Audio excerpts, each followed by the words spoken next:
Hey everyone, we are here with Andrew. Andrew is the founder of Sinneo Dev. Thanks for being here with me, Andrew. Nice to be here. Thank you for the invitation. Of course. So let's get right into it. And what made you want to start your own business? What made you want to start this development company? Mm, it used to be said to make a long story short, but I will do in another way. I will do a short story long. How did it happen? Uh, I'm not too old. I'm just a young guy, and as it's standard for many guys like I am, we do not know what we are going to do. Yeah, We just finished the graduation, and we are sitting and thinking, "Oh my God, what to do? I don't know. I have no idea what to do." And so, how my business happened? Uh, it so happened that my wife and her ex-colleague from her previous work started this type of business, and I was invited to this business. So actually, I wasn't from the beginning. I wasn't the founder, but in the process, when I caught the idea, I caught the use which can be reached with this area. I understood that yeah, this is what I was looking for. That's it. And eventually, it so happened that in fact I became founder of this business because gotcha. comparing me with my partners at the start, I was highly motivated. Let's call it so. I was more interested just in moving on Yeah, and doing more. So right. that's how it happened. Cool. I understand that I answered your question partly. The question was about another. Why did I decide to do that? Uh, Yeah. I always wanted to help people. When I was a teenager, I was thinking about helping people in some mental or moral aspect. Like, when you're a teenager, you think that you know everything in this world. You think that you estimate things correctly, and you are absolutely honestly surprising why do people do wrong things. But when I grew up, of course, I understood that maximalism, it isn't a good way of thinking, and we can estimate things by different ways, and there is no endless uh, true.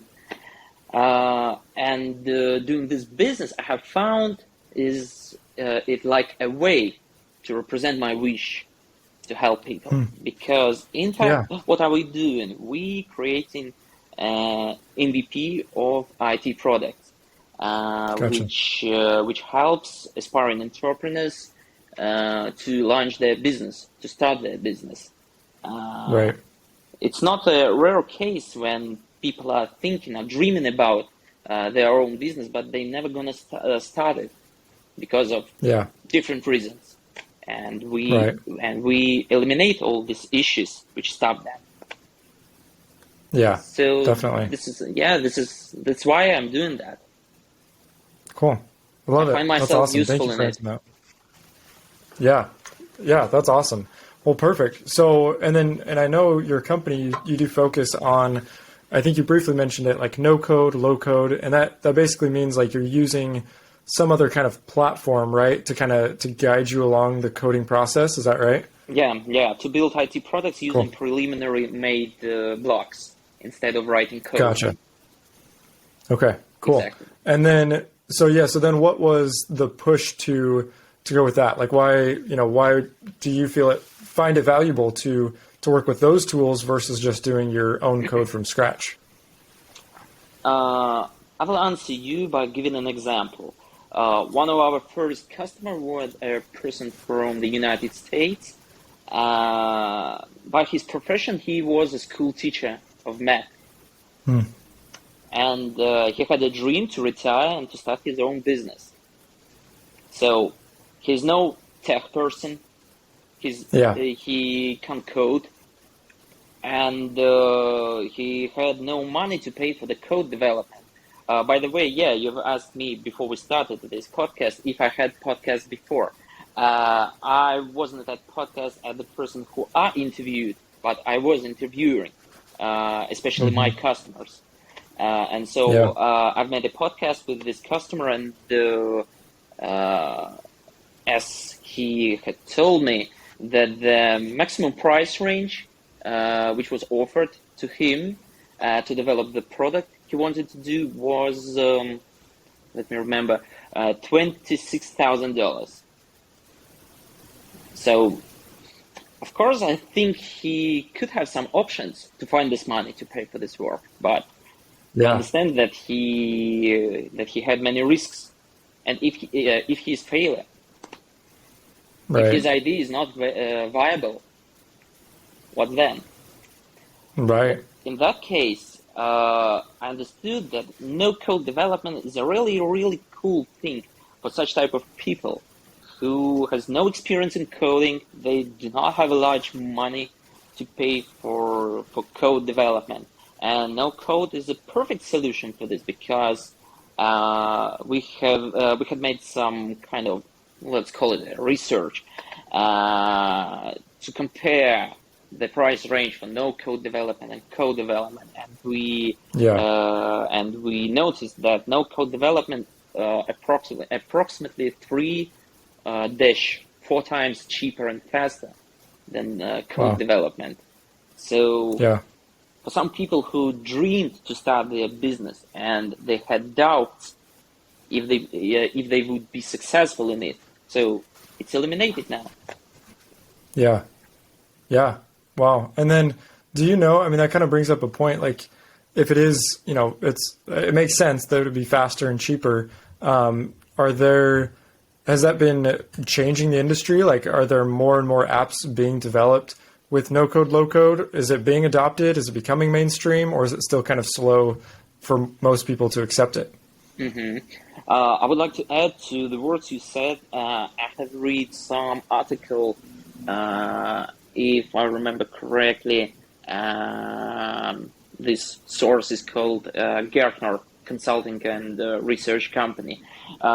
In Hmm. 2019, they have written a report about the analysis they've made about no code development, and Yeah. they has written that in 2019 every third product developed in the United States was developed by no code tools or Wow. by combining no code and some code solutions, so low code in fact Okay. it is called. Yeah. Wow. So That's around impressive. 30% of IT products in Yeah. the United States were created by no low code. Wow. That's amazing. Yeah, we And see then the it is tendency. interesting.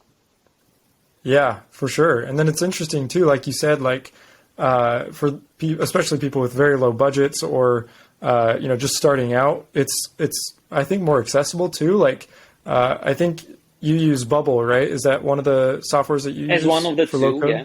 As one of the two, Yeah, yeah. gotcha. And so yeah, like for example, like I've messed around with Bubble, and like I've never really messed with coding, but I've messed with Bubble because it makes more sense to me as, I'm not a coder, but it's more approachable. So it is really interesting to see, and I'm excited for it to become, more adopted. So kind of True. my question to you is, why do people, I mean, it makes sense to me why you would still hire somebody else to do it. But if there is like a no code or low code option, why is it still important to hire a programmer or somebody that still understands the underlying code? Mm, because it is impossible to scale your product forever via no code. Mm. Uh, the only one point now that, as I think, it's my opinion, I don't insist on it, but I think that today the global IT market doesn't need so many code developers because, Mm. in fact, as I told you, if we take some case to create an MVP product just to test the viability of your hypothesis, Yeah. you may use no code tools. You may order this development in studios like mine, or you may take some courses and to learn how to no code yourself. Right. So many tasks can be reached at the start without code developers. But then, Interesting. of course, at an exact stage, you will have a need in them, of course, because no code Yeah. doesn't allow you to create 100, 500, I don't know, 1,000,000% of your vision as you expect it have to be seen. It might be Right. some limits in functions or in design, Yeah. the limitation in database, of course, because when you have the Right. audience of your, let's say, mobile app, when you have the audience of 5 or 10,000 people, it's one story. But when you have 1,000,000 Yeah. people, no code is not suitable for that. But at the start, Gotcha. yeah. Yeah. I love it. Cool.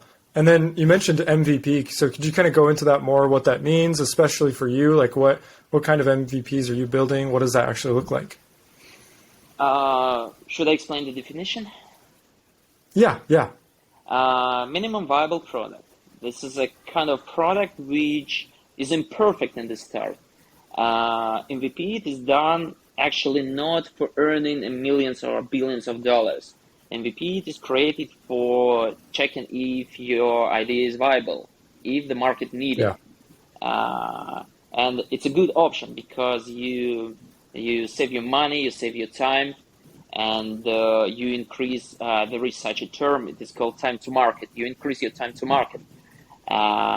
It means that your product reach the market. The definition of the term time to market. While your competitor is programming his or her product using code, spending at least 6 months to create a really good MVP of web service or mobile app. This is the minimum term. So while he's doing that, you can already launch your project. You can appear on the market. You can conquer some part of the market to receive some audience and to check if they need your product.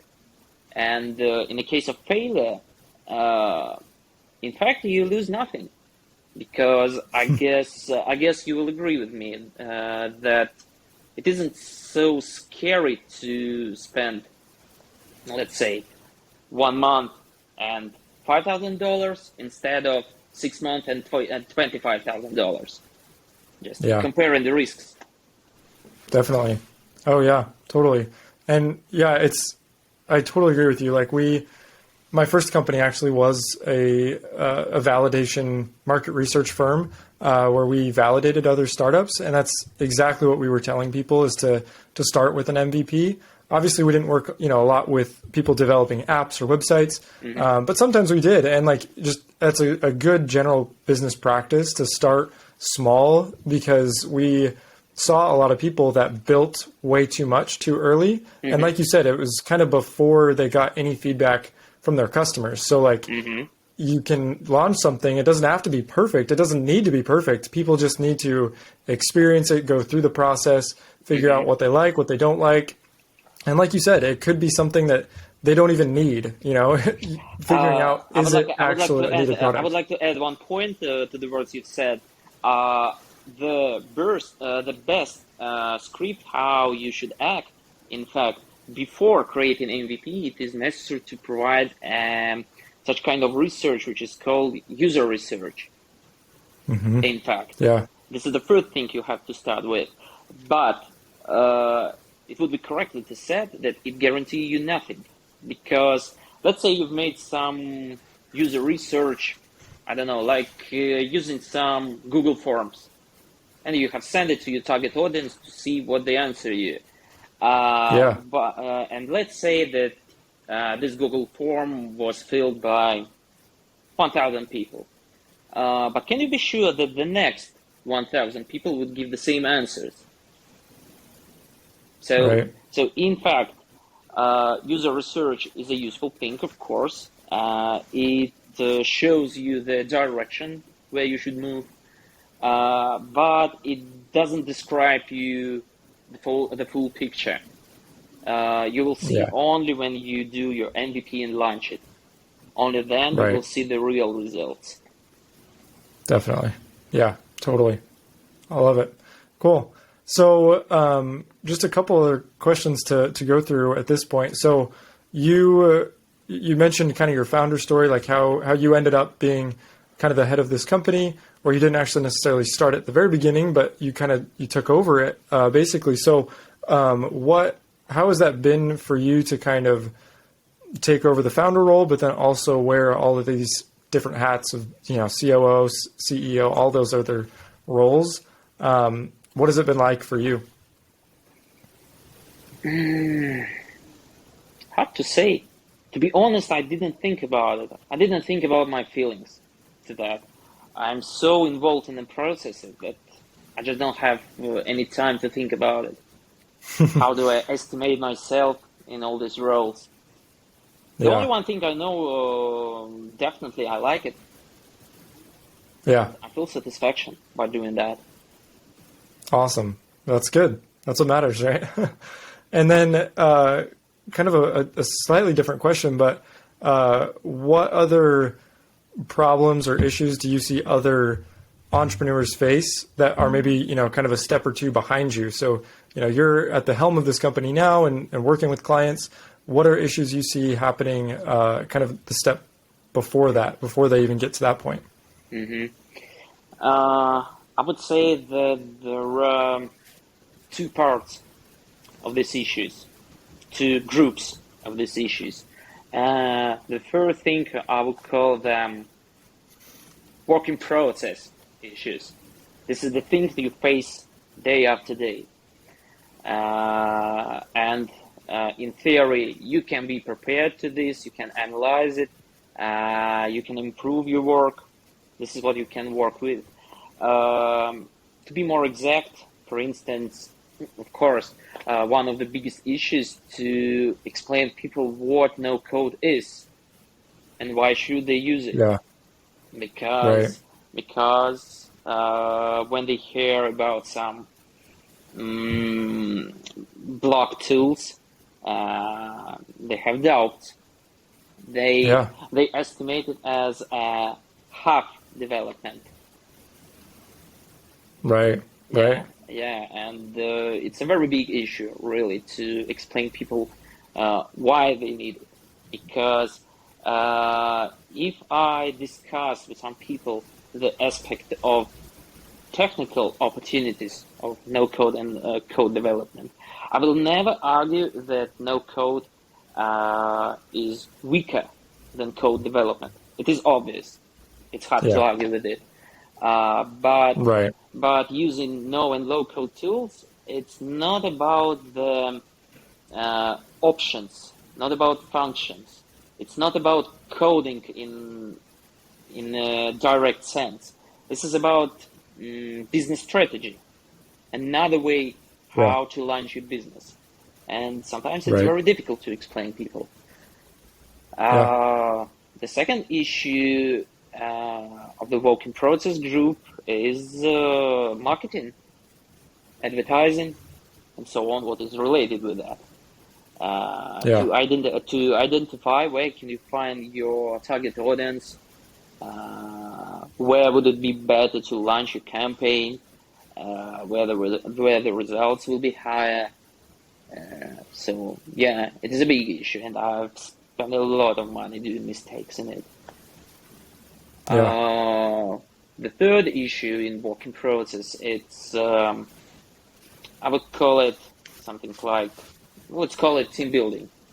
But of course, I don't mean team building in the direct sense of this word. I mean building working processes inside of your team Yeah. to make some structure which will work efficiently. Right. I would say so. Yeah. And the second group of issues might be called global issues. This is the type of globals which cannot be predicted. Absolutely. And you just need to face with them and solve all these problems and issues. By the way, be in any stream of this. I will give you my personal example. Our company appeared in Russia in April of 2020. No, 2021. Sorry, in April 2021. Yeah. I have already moved to Serbia, and I have opened my business distantly in Russia. So around 2 or 3 months we have spent for preparing our participation at this market. We were learning the market, what no code and low code is, how it works, and so on, some technical aspects, and by the way, and etc. And in June we have started. We have completed a couple of projects.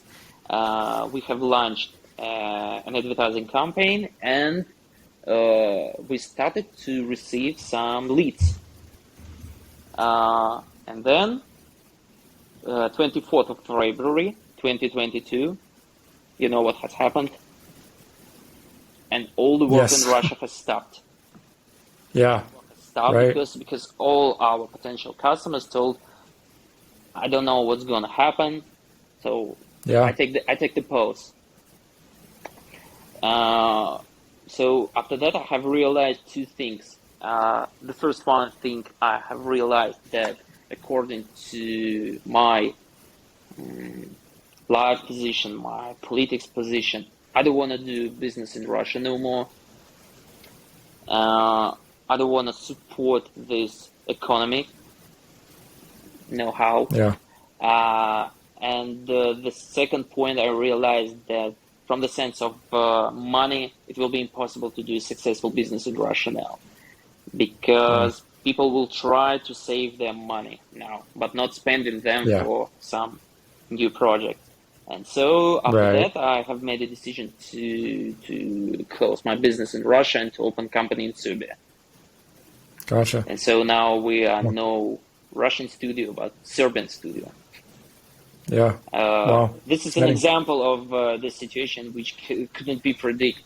Now how? Yeah. And Definitely. only what I could do to react on the situation. Right. Right. Wow. Yeah, that's tough. It's yeah, like you said, you can't predict that kind of thing. It's tough for sure. Well, thank you so much for sharing, Andrew. Is there any other advice or anything else you kind of leave with the audience before we wrap up? Advice is my favorite part of any conversation. I would say that there is no need to feel fear before doing something. If you don't do that, you will never know what could happen. But you will regret that you didn't try to do something. Yep. We may have different doubts, fears. We can think about risks, but if you try to find some solutions, you will find. We live in 21st century. There are a lot of options how any idea or task could be implemented. So just spend some time for the research and don't be afraid to try. Love it. Something Perfect. like Thank you so much. Yeah, Thank you, that's Tyler. perfect. Cool. Yeah, thank you so much for being on. And so kind of the call to action for Andrew. So go to Sinneo.dev to get in contact with him, for him to work on any of your projects. And I'll put that in the link of that to the show notes. And thank you again so much for being on the show, Andrew. Thank you. It was very nice to be invited. Awesome.